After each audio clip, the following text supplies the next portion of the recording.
All right, Shabbos, say good morning. Good morning. Let us begin by thanking our sponsors for this morning. Here to thank our TALMUD Torah sponsor for the month of Shvat, Mrs. Selma Woolf, for dedicating all the Shiurim and drushos this month with immense gratitude for the refuos from HaKadosh Baruch Hu and the merit of a refuah sheleima for all of those in need, in the zchus of our brave soldiers, and the merit Hashem in the zchus of the return of each and every one of our hostages. We dedicate all of Maseches Bava Kamo, the Nishmas Master Sergeant Eliyahu Harush, Hashem Yikom Damo. We hope that in the merit of our TALMUD Torah, his Neshama will have an aliya and the family in Neshama.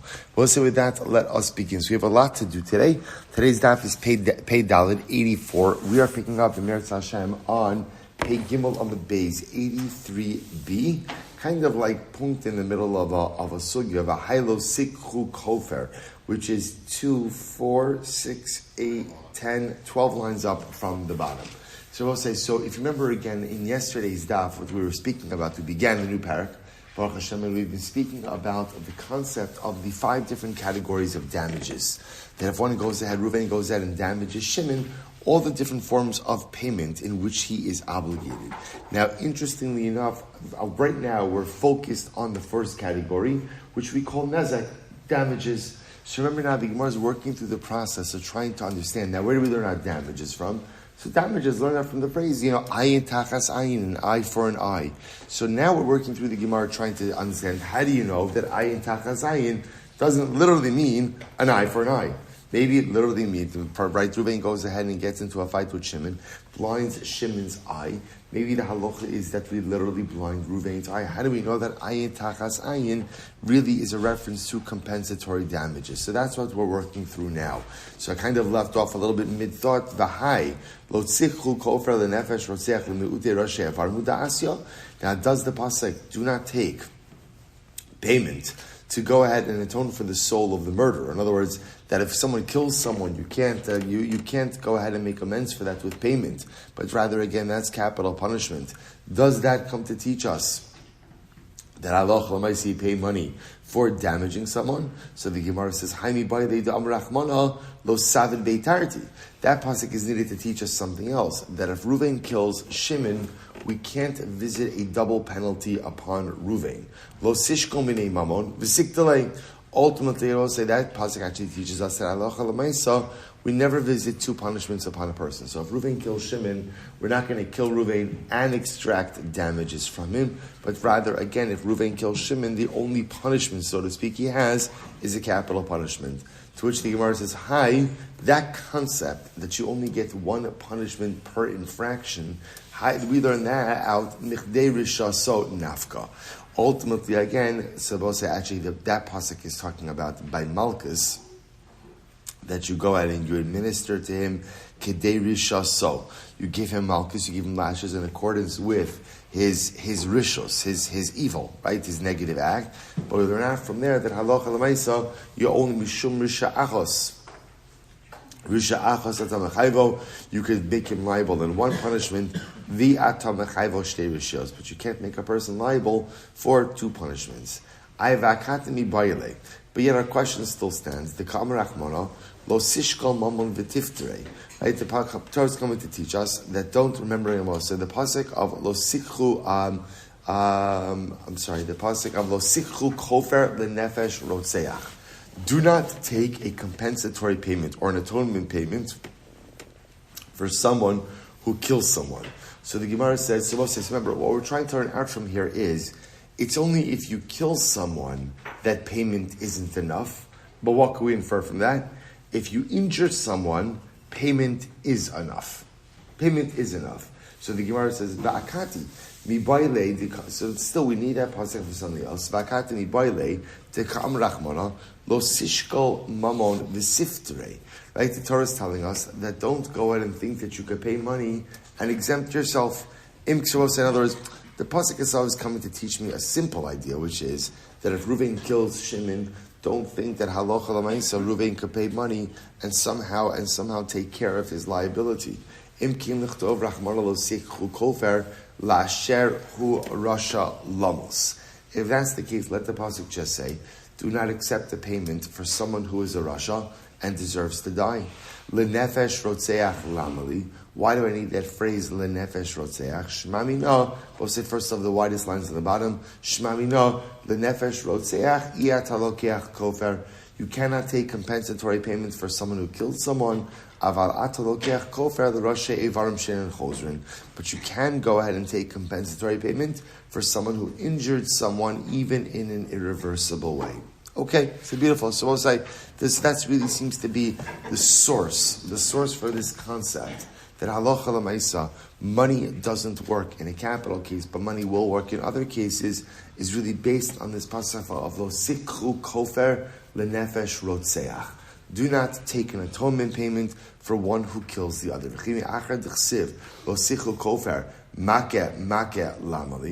we'll say if that's the case, then I can learn out from this pasuk. So remember again, yesterday we started with the gzeira shava of makeh adam makeh behema. So then why do I need that gzeira shava for?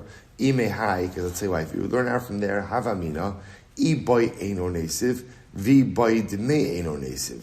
See, Rabbi say it's interesting. I would have thought, learning it out from the earlier source, that maybe when Ruvain injures Shimon, right? Ruvain knocks out Shimon's eye. Maybe Ruvain has a choice. What's his choice? His choice is either give up an eye, right, or go ahead and pay damages. Maybe he has that choice. Kamash molon mibehema. Therefore, Rabbi said that gzeir shavas from makeh teaches me ma makeh behema l'tashlumin af makeh adam l'tashlumin. No. There is no such choice like that. There's no such choice. Ultimately, again, of giving up a limb or giving money, but that's the gzeir shava of makeh adam makeh behema teaches me that just like by makeh behema, if you injure an animal, ultimately again it's compensatory damages. So too again, if you injure a person, it's compensatory damages as well. Okay, incredible. Tanya, Rabbi Dostai ben Yehuda Omer, ayin tachas ayin mamon. So Yehuda ben Dostai said that when the pasuk says an eye for an eye, of course, does not literally mean an eye for an eye. Rather, it means damages. So the Gemara says, "Ata omer mamono inu Allah ayin mamish." So we're going through this again. We're going to go through this same conversation actually a number of times, just through the lens of different opinions. So this is Rabbi Dostai. So how do you know that ayin tachas ayin means mamon? Maybe it means ayin mamish. If Ruvain blinds Shimon, then we blind Ruvain. Harush, listen to this. It doesn't work. And so Rabbi Dostai says, I'll tell you why it doesn't work. Harush, shahaisa eino shel zeh Gidola, ve'ino shel zeh kitana. Heich ani korei bei ayin tachas ayin. So Rabbi Dostai said very interesting. It's impossible that ayin tachas ayin means an eye for an eye. Why? What happens if the eyes are not similar? Right? Ruvain has very small eyes and Shimon has very big eyes. So now Ruvain blinded Shimon. So what are you going to do? You're going to blind Ruvain now? But it's not reciprocal. Right? It's not reciprocal. It's not in kind. It's not right. It's not a like punishment. So that can't be. So we'll say, well, maybe you can see like this. If Ruvain and Shimon have similar eyes, and Ruvain blinds Shimon, so you could blind Ruvain. And if for some reason they have dissimilar eyes, in that case, you'll take compensatory damages. So the Gemara says, TORAH Amra, Mishpat Echad Yihi Elochem. The Torah says there'll be one mishpat. There's one law. Mishpat hashaveh lekulchem. We'll say the way it works in halacha is halacha has one punishment for everyone. You're not going to start, right? If you have eyes of a similar size, then we'll blind you for blinding Shimon. But if you have dissimilar eyes, then you'll pay money. It's not the way it works. Mishpat echad, there's one law for everyone. So the Gemara says, Amri, my kasha. I don't understand why there's such a question over here. Dilma, Nahora shakel minei, Nahora amrachman nishkol minei. We'll say, why are you getting hung up on eye size, right? That's not really the operative thing over here. What were we focusing on over here? What we should be focusing on over here is sight. In other words, when Ruvain blinds Shimon, what is Ruvain depriving Shimon of? He's not simply depriving him of an eye. That's not the damage. The damage is vision. So say the same way that Ruvain deprived Shimon of vision, so the Basin will deprive Ruvain of vision. I will say in that case, it doesn't matter if they have the same size eyes or different size eyes. Ultimately, again, that could be a fulfillment of ayin tachas ayin. So the Gemara says, because in general, if you don't accept this approach, of the top of page Dalit 84a, listen to this. Katan shaharag es hagadol, the gadol shaharag es hakatan, hechi katlina le. So listen to this.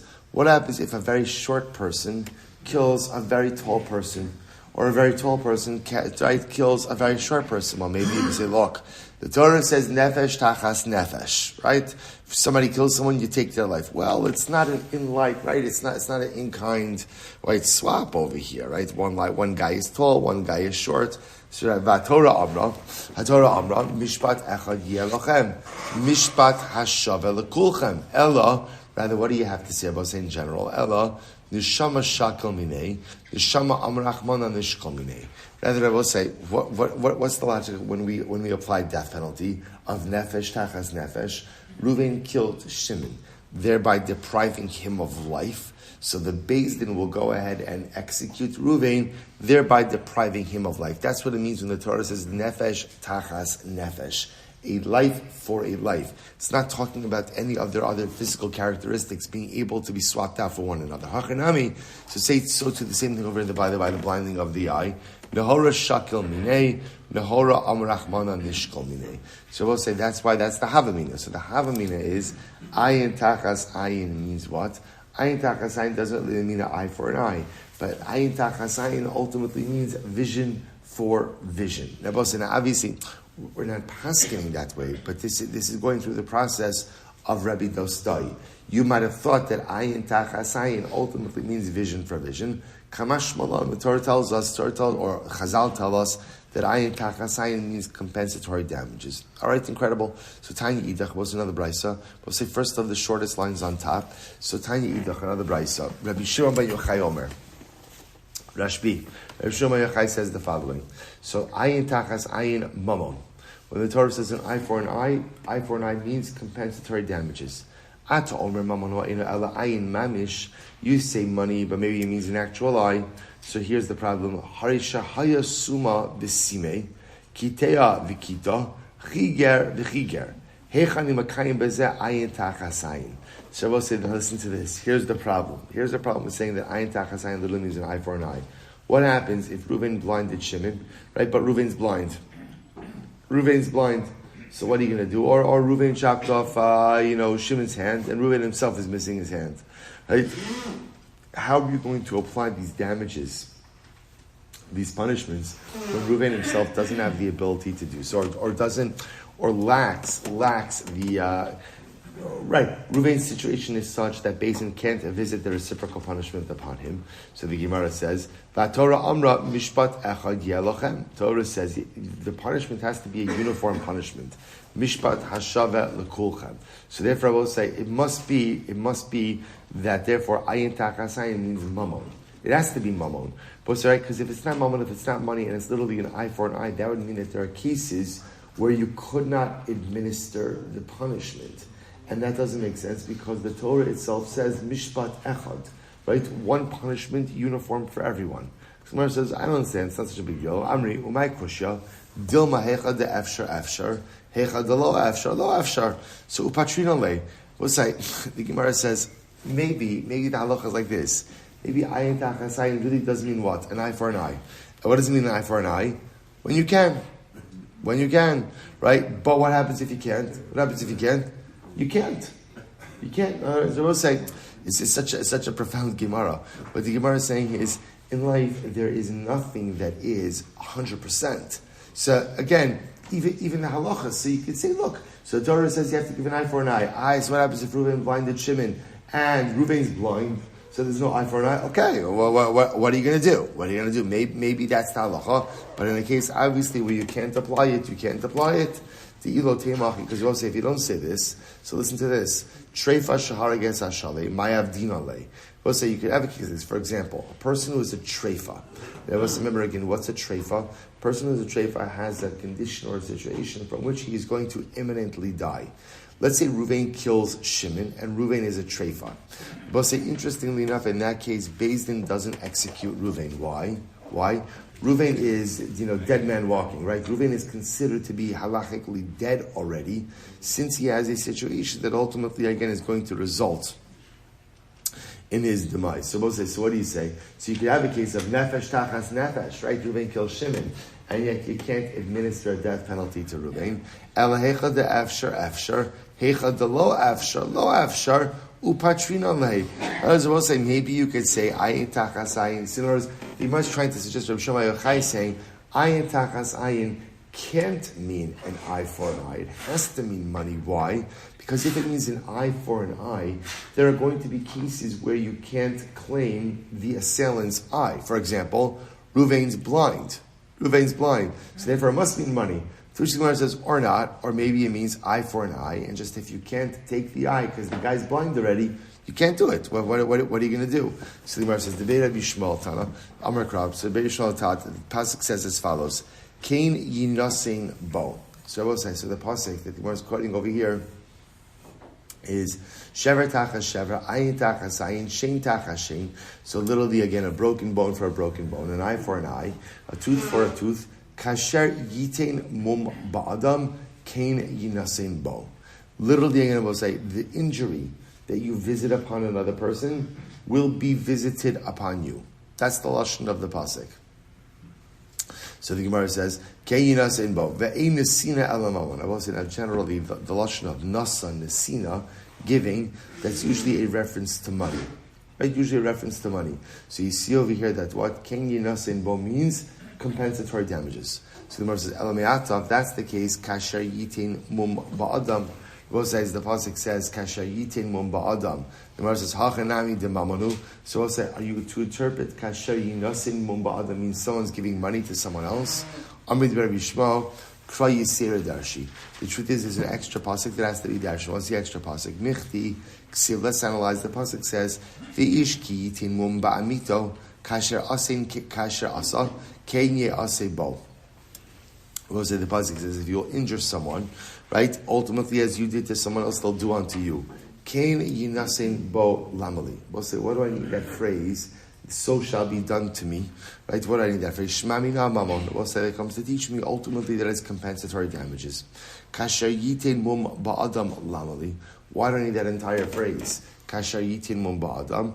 Hy'd debay michtav kain yinasin bo kasav nami kasher yitin mum ba'adam. Okay, so we'll say the Torah answers that it's really just a bit ultimately of textual symmetry. Since it said kain yinasin bo, it also said kasher yitin mum ba'adam. Fine. Tibei Rabbi Chia Tana. So we'll say Tibei Rabbi Chia Tana. We'll say, so I just want to point out, no one is disagreeing over here. It's just multiple expositions of different psukim. So really very interesting. So the Rabbi Chia Tana, in Shiva Rabbi Chia, they taught the following. Amar Kra, the pasuk says yad biyad. Pasuk says ultimately again yad biyad. So the Gemara lo zechus incha nefesh benefesh ayin ba'ayin shein b'shein yad biyad regel b'regel. So what does it mean yad biyad? A hand for a hand. So davar hanitin miyad liyad. It's talking about something that can be handed from one hand to the other. What's handed from one hand to the other? Maynihu mamon, money. So the Gemara says elameata regel b'regel hacha regel b'regel nami hachi hu amri. So we'll say, so what does it mean when it says regel b'regel? So what is that talking about? So the Gemara says, Amri de Rabbi Chia, Kra Yisira Kadarshi. Truth is, they're dashing in an extra pasuk. What's the extra pasuk? Michdi Ksiv. The pasuk says, Vasisam lo kasher zavam liasos liachiv. You shall do to him as he conspired to do to his brother. Eidim Zolmin. Isa daitcha mamish yad biyad. Sorry. Isa daitcha mamish. If you understood that literally, again, it's understood literally.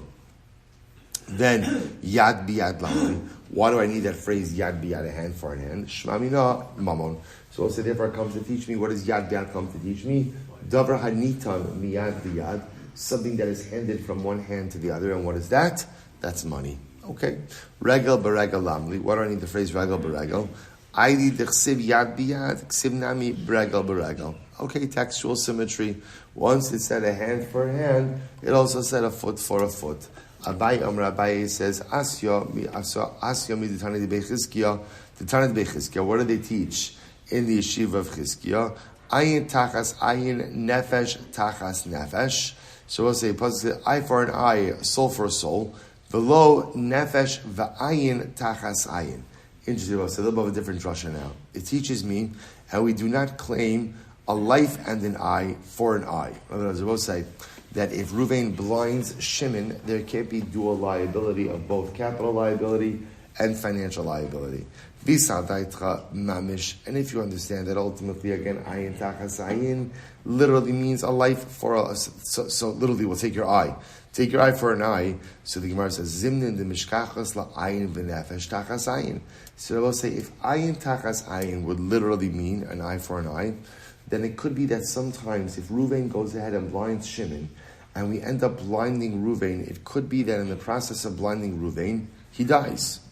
He dies as a result, whatever it is, as a result of the trauma, as a result of the pain, as a result of the procedure, in which case it could turn out that Ruvain is getting a double punishment of ayin and nefesh, loss of an eye and loss of a life, for one injury visited upon Shimon. So the Gemara says, because sometimes in the process of blinding Ruvain as punishment for blinding Shimon, nafgalei nishmasei. Ultimately, Ruvain dies. Ruvain dies. Umay kusha. So why is this? What's the question? Dilma meimad abdinale. So we'll say no. It could very well be that before we blind Ruvain, what do we do? We send him for a physical. I will say in general, Beis Din does this before visiting any physical punishment upon a person. There was a court physician, and the court physician decided, right, this is Gemara Maseches Makos, that again, if a person was liable to lashes, so if court physician would give him the physical and say, okay, this guy could handle 39 lashes, the maximum, or he could handle 13 lashes. You know what? They would assess him. So maybe before we go ahead and we blind Ruvain, the court physician has a look at him and decides what he can handle or what he can't. So the Gemara says, if he's able to handle the blinding, then we'll blind him. If he's unable to handle the blinding, then we won't blind him. Now, if the court assesses that he is capable of surviving the blinding process, and what happens?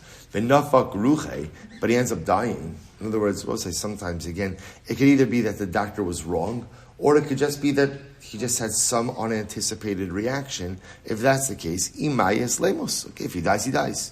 Not at the risk of sounding indifferent, right? But if he dies, he dies. So the Gemara says, Mi lo tnan, did we not learn? Gabi Malchus. Also, we have a parallel case by Malchus. Listen to this. Amduhu. So we'll say, let's say the court physician assessed Ruvain, and assessed him that he can handle, whatever it is, 25 malchus, 25 lashes. And what happens? Umeis tachas yodo, and he died during the administering of those lashes. Pater. Others will say, so this is an important yisod in general, right? That even that as advanced as medicine may be, there are no guarantees for anything. So that's always been true. That's true. That was true in times of the Gemara. It's true now. There's not a guarantee for anything. So therefore we see this concept that as long as there was a responsible evaluation of the person, if he ended up dying, he died. To which the Gemara says, Rav Zvid, so the Gemara says, Rav Zvid Mishei Rava Amar Kra. So we'll say fine. So therefore, we're just going through each of these expositions, each of these drushes, and I will say at the end of the day, so the Beit Chizkiah happened to be a little bit different than the ones before, because everyone before was really still focused on this whole idea that ayin tachas ayin means compensatory damages. The Beit Chizkiah is a little bit different. The Beit Chizkiah is saying ayin tachas ayin means an eye for an eye, but not an eye and a life for an eye. Okay, so the Gemara goes weiter. So the Gemara says, Rav Zvid Mishmei de Rabba Amar. Rav Zvid, the name of Rabbi, said as follows. The Gemara says, Amar Kra, the pasuk says, Petza tachas petza. So we'll say literally again, an injury. A petza is an injury. Right? So again, an injury for an injury. Litain tsar b'makom nezek. So this is actually interesting. So now we're kind of varying the drushes a little bit. This comes to teaching, I will say, that one is obligated for pain, for tsar, even when one is paying damages. So we'll say this goes back to our Mishnah. So remember again, there's nezek, right? Remember again, nezek is, what's the definition of nezek? Nezek is, right, Ruvain blinds Shimon. We look at how much Shimon would have been if sold as a slave with an eye and then without an eye. The difference between those two values ultimately is nezek, but then there's also tsar. So again, we're actually going to talk about tsar and amud beis, which right now we're not going to get into a definition, but again, tsar means pain and suffering. So this is interesting. So therefore, again, debate sort of Zvid, saying of Rabba, that petza tachas patza, ultimately again teaches me that one is obligated for tsar, a payment for pain and suffering, even though one is already paying damages. Because if the pasuk is to be understood literally, that if Reuven injures Shimon, we injure Reuven back,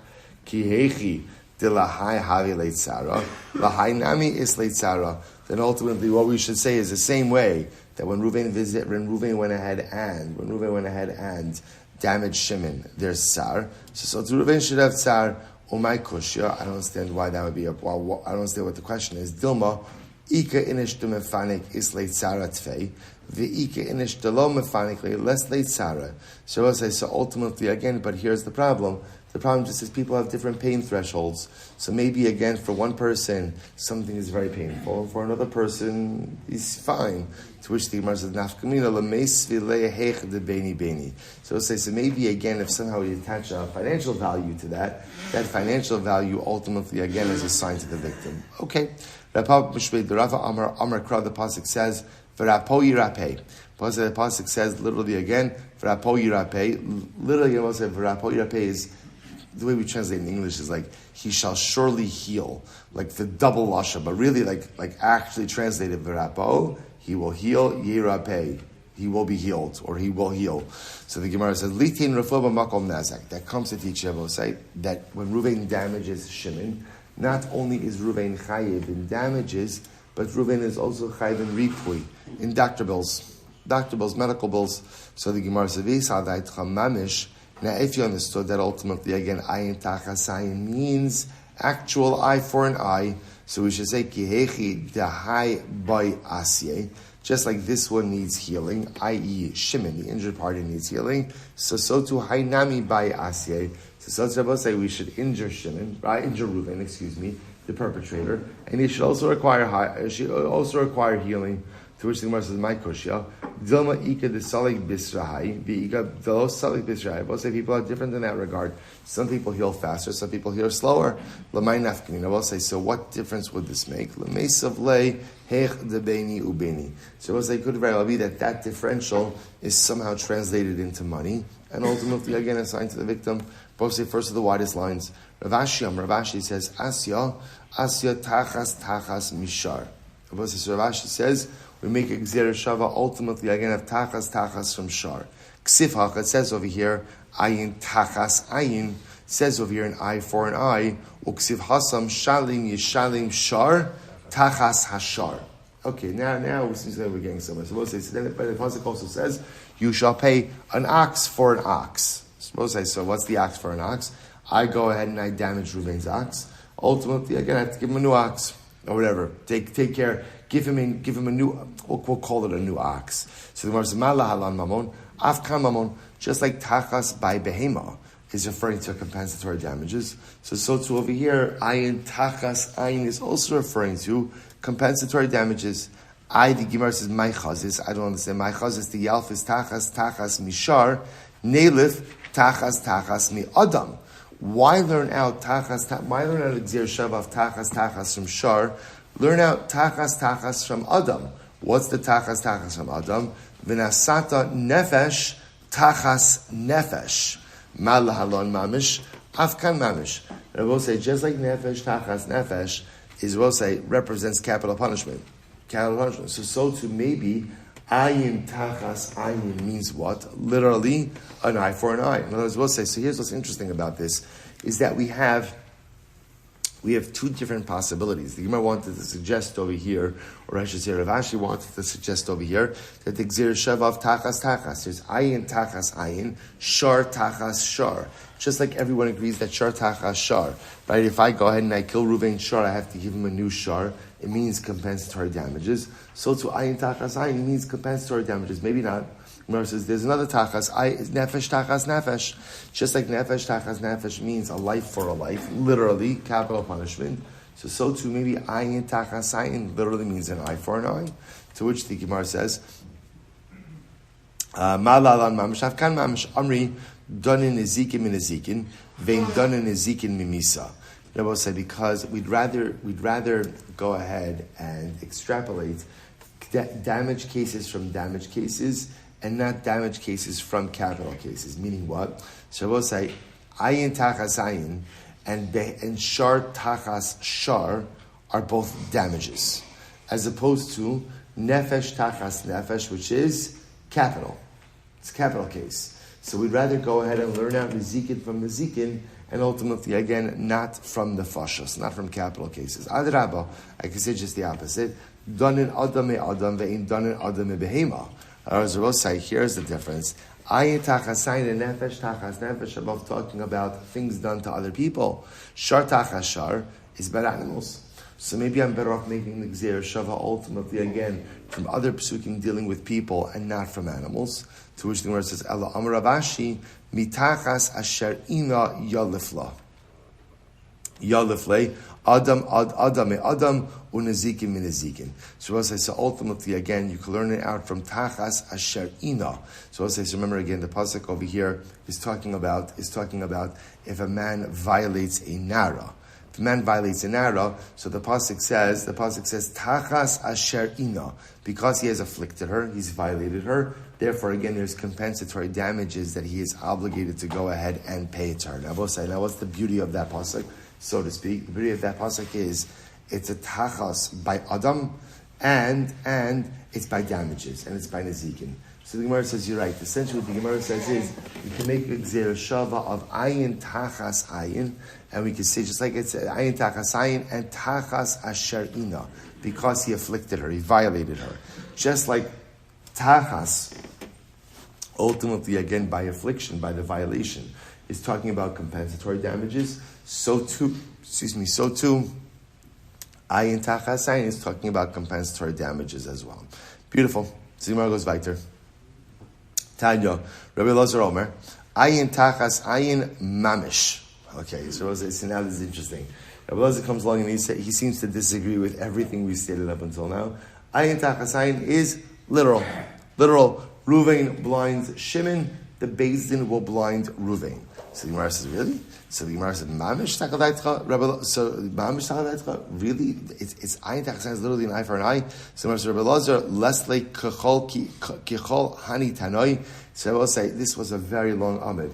You're telling me again, Rabbi Elazar didn't learn any of it, like you didn't pay attention to any of this, where again, everyone is saying that ayin tachas ayin is compensatory damages. Then now he's coming along and saying, no, ayin tachas ayin means literally an eye for an eye. Amarabba, lomar she'in shamin oso ke'eved.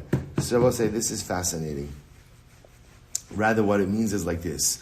We don't evaluate the damaged party like an eved. Ultimately, again, like a slave. Now, I will say, remember again, let's go back for just a second.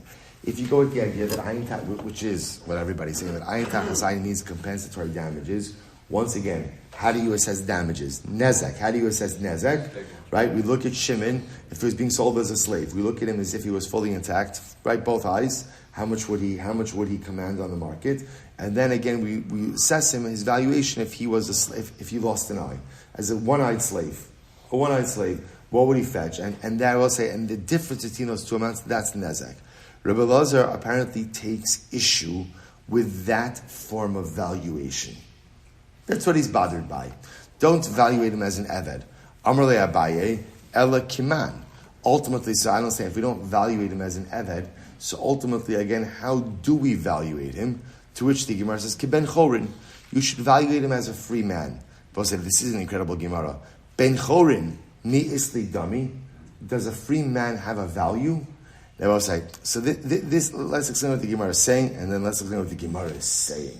Right? What the Gemara is saying is like this on a very simple level. We'll say, the only way you could assess the value of a person, right? The subjective value of a person, all right, is ultimately, again, what they would command as a commodity.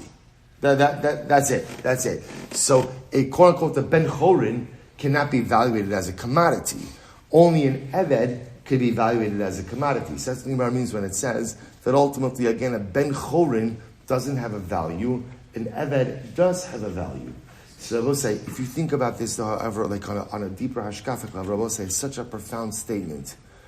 Only an Eved, only someone who commits himself to a master, only someone who commits himself to something bigger than himself, only someone who commits himself to a life of work, to a life of servitude, a person like that has a value.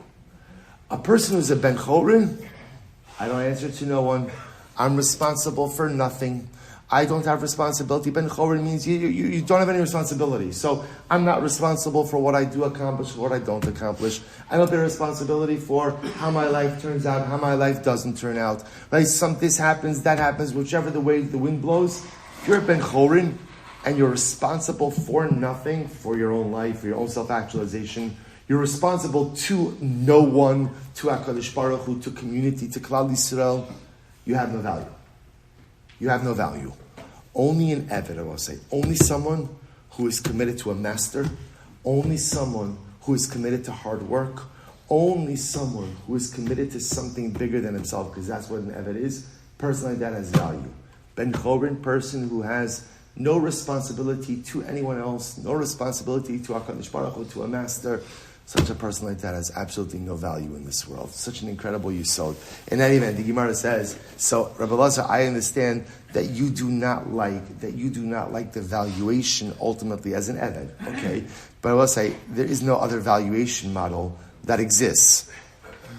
To which the Gemara says, I'm sorry, Ella Amravashi, Lomar Shein Shaman also benizak, Ella b'mazik.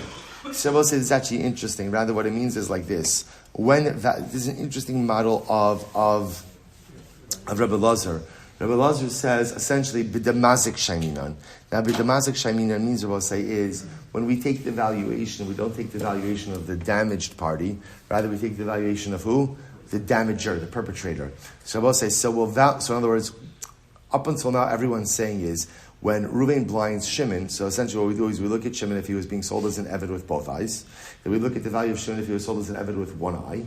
And then ultimately the difference, that's damages. Rabbi Lazar says it's not right, it's not appropriate, it's not bakavadik to evaluate Shimon as an Eved. So who will we do it to? We'll do it to Reuven, the damager. Reuven, the damager, well, says that, and I will say it now, interestingly enough, so again, Rabbi Lazar's feeling about that is that spares the dignity of the damaged party of having to be assessed as an Eved. As an Eved, okay.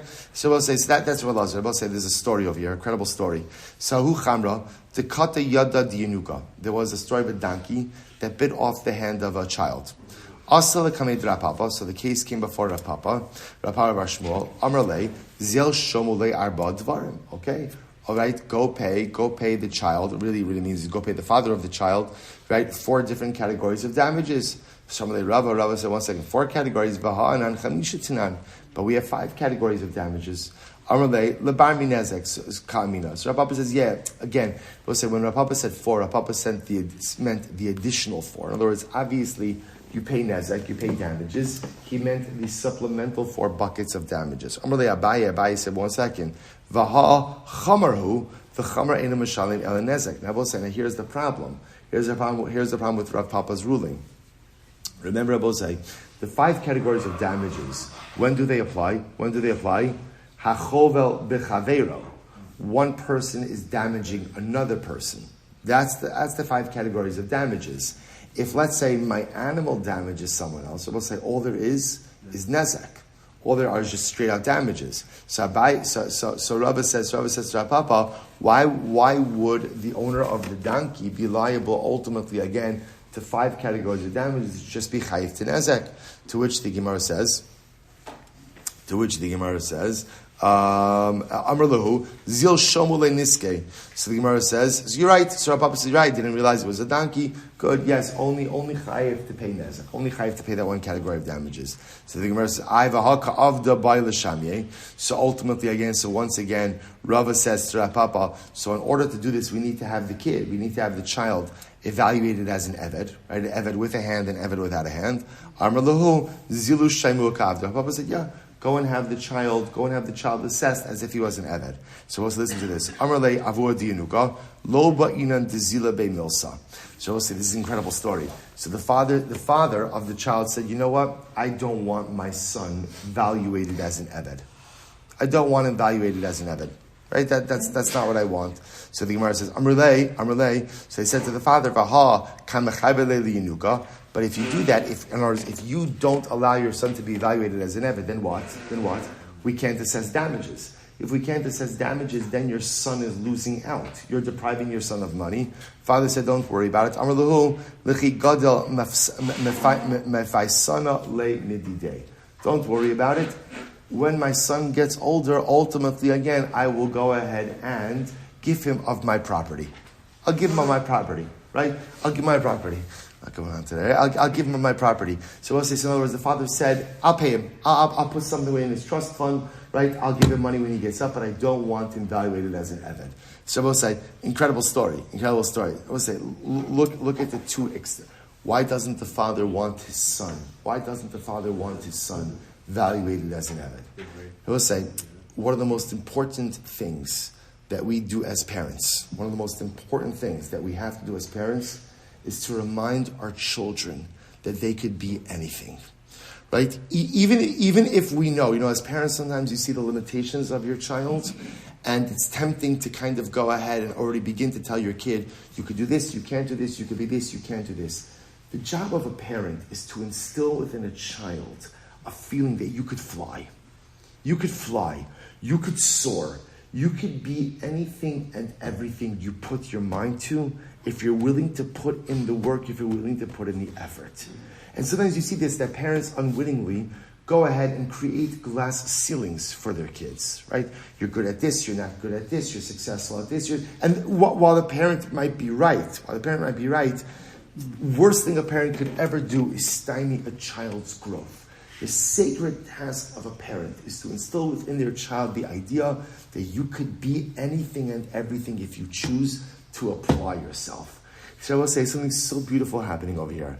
The father says to the Beis Din, I don't want my kid ever thinking that they're an Eved. Sderot says, as much as we just extolled the Eved, right, in the previous Gemara, right, ultimately there's a danger in an Eved, right? An Eved has limited options, right? An Eved ultimately, again, is not in control of his own life. An Eved is not the master of his own destiny. So this father says to the Beis Din, thank you, I appreciate it. I don't ever want my kid, I don't want the seed planted in his head that he's an Eved.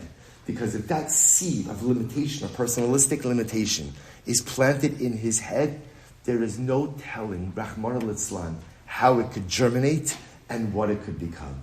So I will say, so two different Gemaras, right? In the previous Gemara, we learned that ultimately, again, the only value in life is the value of being an Eved, of being committed to something. Because what does it mean, Abdus? What does Abdus mean in that sense? That's positive Abdus.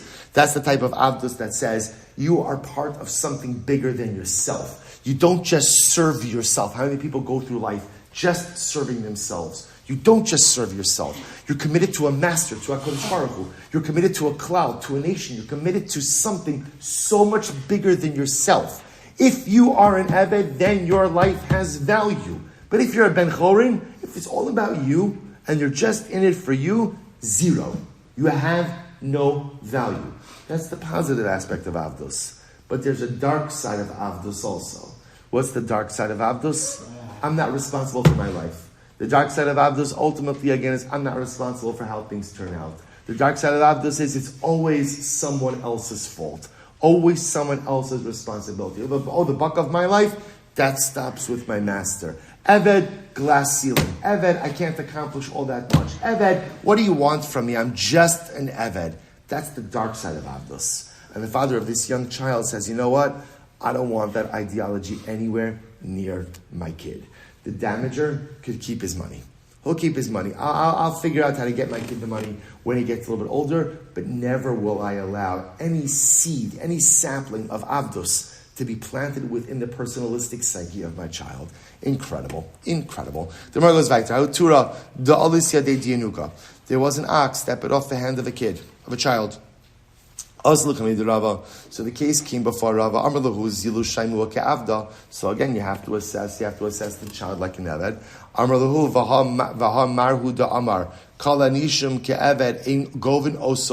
Okay, so now this is really interesting. So now, not a new sugya, but a new piece of information. So we'll say, so same essential case, right? Reuben has an ox. Reuben's ox bites off the hand of Shimon's kid. So now what happens? This is taking place in Bavel. So remember again, now they have to assess damages. So how do you assess damages? We look at Shimon's kid. How much could he have been sold as an Eved if he had both hands? How much would he be sold as an Eved with one hand? Okay. So now they said to Rava, Vaha Maruda Amar Kalanishim Kevet in Govano Soba Bavel. Now so we're going to see now that in Bavel, they didn't adjudicate all cases. And in fact, the rule was that in Bavel, anything that needed evaluation like an Eved, they would not do in Bavel. So Amar Lahu Lo Svicha Di Tafis. You're right, we're not going to adjudicate it, but we're not going to rule, but we do have to get evaluation, because as much as Beis Din in Bavel is not going to rule in this kind of case, if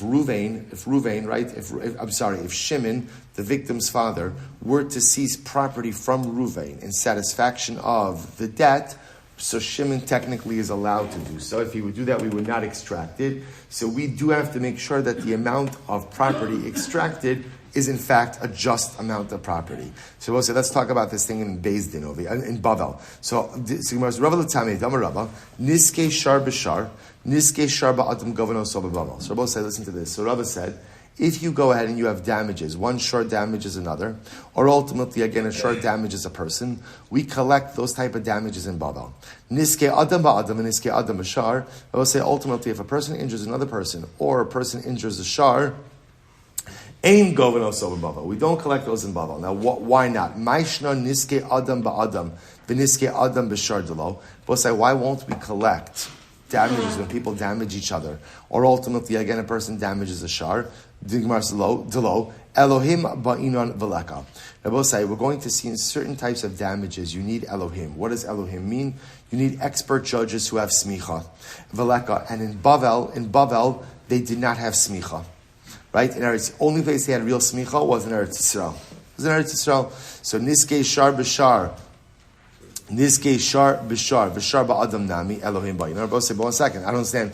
I need expert judges, even in damages of Shar against Shar and Shar against Adam, Amid Beis, V'Leka. So both say, I don't understand. You need expert judges in all of these cases. So I don't understand why you're distinguishing. Elamai Taima, Shar B'Shar, V'Shar Ba'Adam. So we'll say, so why is it in Bavel? Why is it in Bavel, ultimately again, that you could adjudicate cases of Shar B'Shar and Shar Ba'Adam? The Shlichu Sayu Ka'avdinan, Midi Dahava Ahaldos V'Halvos. Because we're supposed to listen to this. Because in these cases of Shar B'Shar, right, a damage of ox against an ox, or Shar Ba'Adam, Shar against man, ultimately again, in Bavel, we let them adjudicate it. Why do we let them adjudicate it? I will say why. Because they are considered to be the shluchim, the emissaries of the court in Eretz Yisrael. As Rabbi say, it's interesting. In those cases, the judges in Bavel are not acting on their own authority. Rather, they are considered to be the emissaries, ultimately again, of the Beis Din in Eretz Yisrael. Because Rabbi say, it's no different than cases of hodos and halvos.